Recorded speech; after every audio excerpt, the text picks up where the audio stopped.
আল্লাযী খালাকাল মাউতা ওয়াল হায়াতা লিয়াবলুয়াকুম আইয়ুকুম আহসানু আমালা, যিনি সৃষ্টি করেছেন মরণ ও জীবন, যাতে তোমাদেরকে পরীক্ষা করে নিতে পারেন তোমাদের মধ্য থেকে কে সবচেয়ে ভালো আমল করে।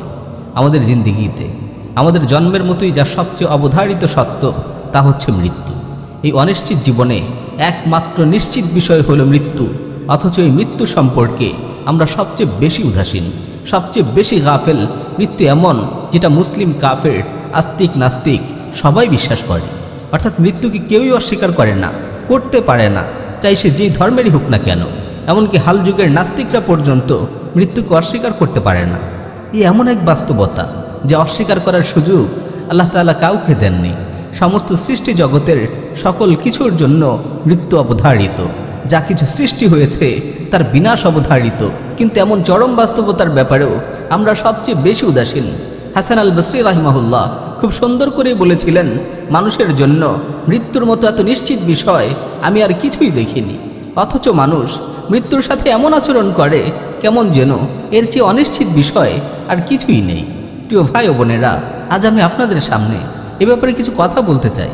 এমন একটি হক বিষয় যা আমাদের প্রত্যেকের মাথার উপর ঝুলে রয়েছে, সে ব্যাপারে আমরা কেন এত গাফেল? আমাদের জন্য মৃত্যু শুধু একটি বিশ্বাস বা বাস্তবতার নাম নয়, বরং একজন মুসলিমের জন্য মৃত্যু আরও অনেক বড় কিছু। একজন মুসলিমের জিন্দিগির সাথে মৃত্যুর অনেক দিক থেকে সম্পর্ক। যেমন আল্লাহ তাআলা বলেছেন, এই মৃত্যু দ্বারা আল্লাহ তাআলা দেখে নেবেন আমাদের মধ্য থেকে কে আমলে কাজকর্মে উত্তম। আল্লাহ আমাদের জিন্দিগি দিয়েছেন, হায়াত দিয়েছেন, এবং এটাও বলে দিয়েছেন একদিন এই হায়াত শেষ হবে। এখন এই সময়টুকু আমরা কিভাবে পার করি তা আল্লাহ তাআলা দেখতে চান। মৃত্যুর ব্যাপারে ইয়াকিন আমাদেরকে খারাপ কাজ থেকে বিরত রাখে, আর এই ব্যাপারে উদাসীনতা আমাদেরকে দুনিয়ার ধোঁকায় নিমজ্জিত করে। মৃত্যুর ব্যাপারে সচেতনতা আমাদেরকে খারাপ কাজ থেকে হেফাজত রাখে, দুনিয়ার ফিতনা থেকে হেফাজত রাখে।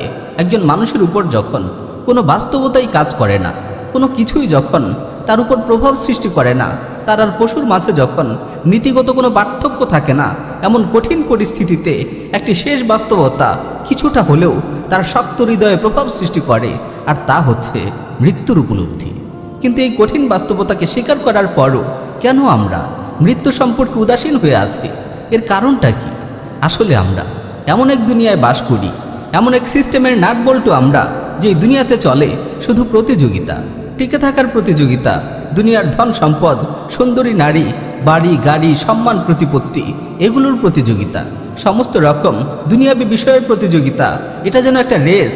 সবাই আপনাকে এটাই শেখায়, লেখাপড়া শিখে বড় হবে, এরপরে চাকরি করবে, এরপর প্রমোশন হবে, এরপরে বাড়ি, গাড়ি, নারী, আরও অনেক কিছু। এভাবেই চলতে থাকে এক প্রতারণাময় প্রতিযোগিতা।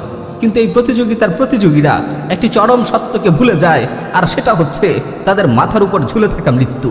এটা যে কোনো সময়ই আঘাত হানতে পারে। আপনি নিশ্চিত মনে রাখেন, মাটির উপরে যত মানুষ আছে তার চেয়ে বেশি আছে মাটির নিচে। মাটির নিচে যারা আছে তাদের বাস্তবতাই অধিক বাস্তব যারা কিনা মাটির উপরে আছে তাদের চেয়ে। কিন্তু তবুও তারা কখনোই আপনাকে এই বাস্তবতার ব্যাপারে কোনো চিন্তা ফিকির করার সুযোগ দিতে চায় না। ভোগবাদী সমাজ ব্যবস্থার এই কারিগররা এটা খুব ভালো করেই জানে যে মানুষ যদি মৃত্যুকে নিয়ে চিন্তা করা শুরু করে তাহলে তাদের সাম্রাজ্য ভেঙে চুরে চুরমার হয়ে যাবে।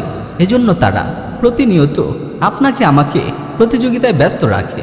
এই প্রতিযোগিতার উপাদানের কোনো শেষ নেই। এই বিষয়টা এতই গভীর যে আমি অল্প কিছু কথায় এর বিশালতা আপনাদের সামনে তুলে ধরতে পারবো না। কিভাবে পারবো? যেখানে শুধুমাত্র আপনি আমিই না, বরং পুরো সিস্টেম, পুরো দেশ, পুরো জাতি, গোটা পৃথিবী এই ছলনাময় প্রতিযোগিতায় ব্যস্ত। তারা আপনাকে সব কিছু বলবে, আপনার জীবনের প্রত্যেকটি ধাপে তারা আপনাকে কিছু না কিছু অফার করবে, কিন্তু তারা আপনার যেই বিষয়টি নিয়ে কথা বলবে না তা হচ্ছে আপনার মৃত্যু। কেন? কারণ আপনি যখন মৃত্যুকে বাস্তবতায় নিয়ে আসবেন তখন আপনার সমস্ত কিছু পরিবর্তন হয়ে যাবে। আপনি জানেন আপনি আজ আছেন, কাল নাও থাকতে পারেন, তাহলে কেন আপনি 500 টাকা লাভ করার জন্য আরেকজনকে ঠকাবেন? আপনি জানেন আপনি আজ আছেন কিন্তু 7 দিন পর নাও থাকতে পারেন, তাহলে কেন আপনি ব্যাংক লোন নেবেন